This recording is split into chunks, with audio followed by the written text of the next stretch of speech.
खबर जयपुर से है, जहां मणिपाल यूनिवर्सिटी में संसदीय बहस प्रतियोगिता लोकनीति 2.0 का आयोजन किया गया। लॉ फैकल्टी में तीसरे मणिपाल अंतर्राष्ट्रीय कानून सम्मेलन के तहत इस प्रतियोगिता का आयोजन किया गया। इस आयोजन में देश भर के प्रमुख संस्थानों से 100 से अधिक प्रतिभागियों ने भाग लिया। इस प्रतियोगिता का एजेंडा राष्ट्रीय सुरक्षा और अभिव्यक्ति की स्वतंत्रता के बीच संतुलन लाना है। साथ ही भारत में मीडिया और डिजिटल प्लेटफॉर्मों की समाज में बढ़ती भूमिका को लेकर था। इस दौरान छात्र अमन पारिक ने अपना अनुभव साझा किया।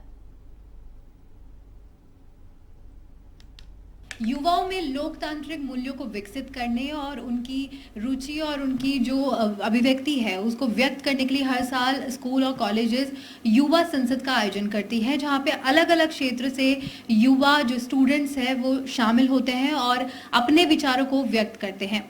ऐसे एक युवा एक स्टूडेंट हमारे साथ इस वक्त मौजूद है, अमन पारिक। तो आइए चलते हैं, इनसे जानते हैं कि किस प्रकार से जो युवा संसद है उसमें ये लोग आते हैं और परफॉर्म करते हैं। सबसे पहले बताइए, युवा संसद जो ये प्रोग्राम है किस प्रकार से कार्य करता है? युवा संसद जैसे नाम से हमको अपने को पता चलता है कि युवाओं के लिए एक संसद है, जो हमारे संसद में जैसा पूरा प्रोसीजर होता है, जैसे मिनिस्ट्रीज होती है, अपोजिशन रूलिंग होता है, फिर स्पीकर होते हैं, वो सारी चीज़ें इंस्टीट्यूट अपने कॉलेजेस में ऑर्गेनाइज करवाती है, जहाँ पे वो ना कि सिर्फ वो localite but overall across the nation से स्टूडेंट्स को इनवाइट करते हैं।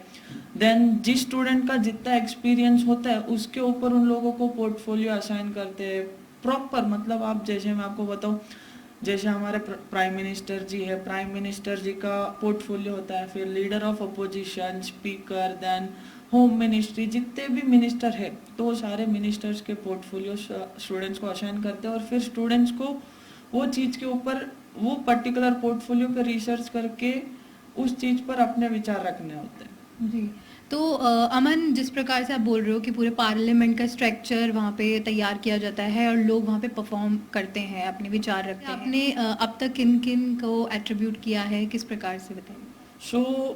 ये मेरा 21st यूथ पार्लियामेंट हो, मैं पार्टिसिपेट करने वाला हूँ। और रही बात, अभी तक मैंने starting from MP member of parliament से स्टार्ट हुआ था। फिर देन आई केम टू अपने हेल्थ मिनिस्टर जो थे डॉक्टर मनसुख मंडाविया जी, उनका पोर्टफोलियो मैंने किया है। Then Piyush Goyal ji, minister of commerce. And luckily I was lucky enough कि मैं 2 बार प्रधानमंत्री जी का भी पोर्टफोलियो मैंने हैंडल किया है। और अभी मैं एक्सटर्नल मिनिस्टर जो है, one of the most diplomat leader in the world, जिनको टाइटल मिला हुआ है डॉक्टर सुब्रमण्यम जयशंकर जी का, उनका पोर्टफोलियो अभी मेरे को असाइन किया गया मेरे अगले कंपटीशन के लिए, जिसके लिए मैं excited as well as nervous भी हूँ, बिकॉज उनके हिसाब की डिप्लोमेसी या फिर उनके हिसाब की थिंकिंग पे जाना तो विच इज इतने बड़े बड़े नेताओं से नहीं होता, हम तो फिर भी स्टूडेंट है। अमन, जिस प्रकार से आप लोग परफॉर्म करते हो, अलग अलग जो पार्टी लीडर्स होते हैं उनको, आपने जैसे कहा कि आपने प्रधानमंत्री का भी रोल प्ले किया है, तो उस दौरान क्या नर्वसनेस रहती है, कितना प्रेशर रहता है उसमें? नर्वसनेस तो ऑब्वियसली रहती है, आपको इतनी बड़ी जिम्मेदारी दी जाती है, कोई भी मिनिस्ट्री हो, चाहे फिर वो अपने प्रधानमंत्री जी का हो, हेल्थ मिनिस्टर का हो, होम मिनिस्टर का हो, मिनिस्ट्री तो मिनिस्ट्री होती है। बट जब पर्टिकुलरली अगर मैं मेरा एक्सपीरियंस बोलूँ, जब मेरे को फर्स्ट टाइम पीएम का पोर्टफोलियो असाइन किया गया था तो मैं नर्वस था, बिकॉज मेरा पर्सनल अगर मैं बोलूँ तो मेरा स्टाइल थोड़ा एग्रेसिव, अब मैं थोड़ा एग्रेसिवनेस पे ज़्यादा फोकस करता हूँ, जबकि अपने प्रधानमंत्री जी का वो फेमस ही अपनी शालीनता के लिए।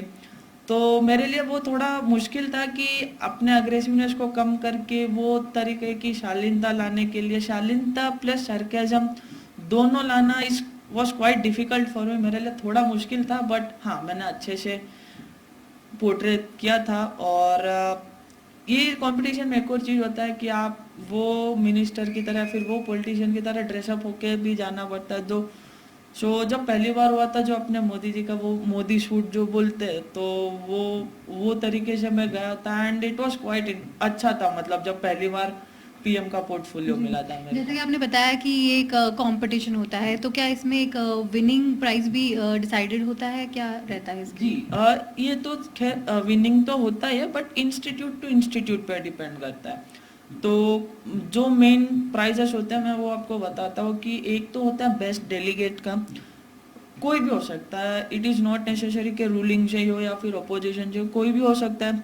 देन होता है best ruling leader, best delegate from opposition, फिर होता है special mention and high accommodation. तो ये 5 कैटेगरी होती है। तो इसमें क्या होता है, कुछ इंस्टीट्यूट सिर्फ ये अपने अवार्ड्स हो गए, मेडल्स हो गए, वो प्रोवाइड करवाते हैं, और कुछ इंस्टीट्यूट इसके साथ साथ कैश प्राइज भी प्रोवाइड करवाते हैं। एंड थोड़े इंस्टीट्यूट्स में बेस्ट ड्रेसिंग का भी अवार्ड मिलता है कि how well you portray that leader, तो वो चीज़ का भी प्राइज होता है। तो हाँ, ये 4-5 कैटेगरी के प्राइजेस होते हैं। अभी तक आपने कोई प्राइज विन किया है इसमें? हाँ, मैंने 3 से 4 बार मैं जीता हूँ। सो मेरा रिसेंट अचीवमेंट था कि जब गुजरात गवर्नमेंट के द्वारा ऑर्गेनाइज किया गया था youth parliament, Vivekananda youth board और गुजरात गवर्नमेंट का, तो उसमें मेरे को बेस्ट स्पीकर का अवार्ड मिला था। चलिए, तो ये थे हमारे साथ में अमन, जिन्होंने बताया कि यूथ पार्लियामेंट जो प्रोग्राम, जो कंपटीशन होता है, उसमें किस प्रकार से ये परफॉर्म करते हैं और किस प्रकार से अपने आप को तैयार करते हैं कि ये जो भी परफॉर्म कर रहे हैं उसके लिए बेस्ट दे सके। इसी के साथ मैं स्फूर्ति सिंह, कैमरा पर्सन विनोद के साथ, एवन टीवी न्यूज़ जयपुर।